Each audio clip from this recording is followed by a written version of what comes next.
সবাইকে, আমি নিউট্রিপার্সোনা থেকে শ্রাবন্তী পাইন। সবাইকে প্রথমে জানাই শুভ শারদিয়া। সবাই খুব ভালো করে ঠাকুর দেখুন, খুব ভালো করে মজা করুন, খাওয়া দাওয়া করুন এবং নিজের ডায়েটটা কিন্তু ভুলে গেলে চলবে না। এই 4 দিনের ডায়েট কিন্তু যদি সেরকম ভাবে আপনারা করে ফেলেন তাহলে কিন্তু আপনাদের যে এতদিনের পরিশ্রম, এতদিন কষ্ট করে যে নিজের ওয়েটটা ম্যানেজমেন্ট করলেন সেটা কিন্তু খুব প্রবলেম হয়ে যাবে।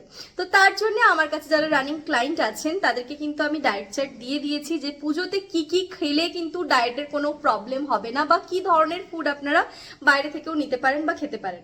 তো সেইগুলো কিন্তু ফলো করতে হবে। এবং ডায়েটটা কিন্তু আমি সবসময় বলি যে একদিন দুদিন বা কয়েক দিনের ব্যাপার না, এটা কিন্তু একটা লং টাইম পিরিয়ডের ব্যাপার এবং এটা কিন্তু একটা কন্টিনিউয়াস প্রসেস। মানে এটা কোনোদিনও 1 সপ্তাহ বা 1 মাস বা 3 মাস করে কিন্তু কমপ্লিট করা যায় না। সেই জন্য যারা অলরেডি ডায়েট কমপ্লিট হয়ে গেছে, যাদের অলরেডি ওয়েট রিডাকশন হয়ে গিয়েছে, তারাও কিন্তু অবশ্যই মেনটেন করবেন এবং মেনটেন করেই খাবেন। যেরকম ভাবে মেনটেনেন্স ডায়েট দেওয়া আছে তাদেরকে সেই ডায়েট মেনটেন করে খাবেন।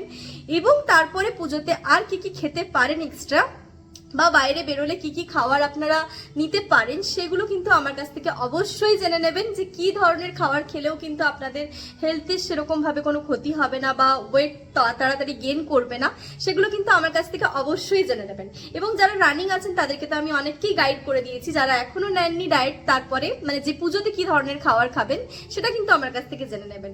এবং কি খাবেন সেটা জানার জন্য কিন্তু অবশ্যই আমার চ্যানেলটা লাইক কমেন্ট করতে হবে এবং আমার ভিডিওতে লাইক কমেন্ট করবেন। আমি অবশ্যই আপনাদেরকে গাইড করে দেবো যে পুজোতে কি ধরনের খাবার খেলে আপনাদের কিন্তু ওয়েটটা মেনটেন থাকবে এবং আপনারা হেলদি ভাবে 4টে দিন কাটাতে পারবেন।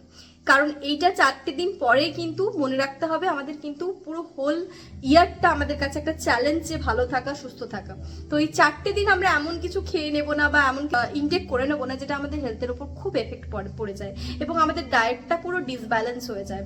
সেটা কিন্তু আমরা অবশ্যই খেয়াল রাখবো, এটা আমাদের খুব খেয়াল রাখতে হবে। আর আমি সবসময় একটা কথা বলি যে ডায়েট কিন্তু একদিন দুদিন, 1 সপ্তাহ বা 1 মাসের ব্যাপার নয়। ডায়েট কিন্তু একটা কন্টিনিউয়াস প্রসেস। যখন আপনি কোনো একটা কিছুতে ডেডিকেশন দেবেন সেটার রেজাল্ট কিন্তু খুব ভালো পাবেন। সেই জন্য ডায়েট একটা কন্টিনিউয়াস প্রসেস, কন্টিনিউয়েট একটা হ্যাবিট। এটা একটা হ্যাবিট যেটা আমাদেরকে হ্যাবিট তৈরি করে নিতে হবে, যেটা ডেইলি রেগুলার যেমন আমরা খাবার খাচ্ছি বা জল খাচ্ছি, ঘুমোচ্ছি, সেরকম ডায়েট একটা রেগুলার প্রসেস। একদিনে কিন্তু সেটা কখনোই সম্ভব নয়, বা ডায়েট 1 সপ্তাহ করেও কখনো সম্ভব নয়। এটা আপনি সারা বছর যদি মেনটেন করেন তাহলে কিন্তু আপনি খুব ভালো একটা হেলদি লাইফ স্টাইল লিড করতে পারবেন এবং হেলদি থাকতে পারবেন। সেটা কিন্তু আমি সব সময় বলি। তো এটা মেনটেন করুন, ভালো থাকবেন। আবার বলি শুভ শারদিয়া সকলকে। সবাই খুব ভালো করে পুজো দেখুন, পুজো কাটান। Thank you.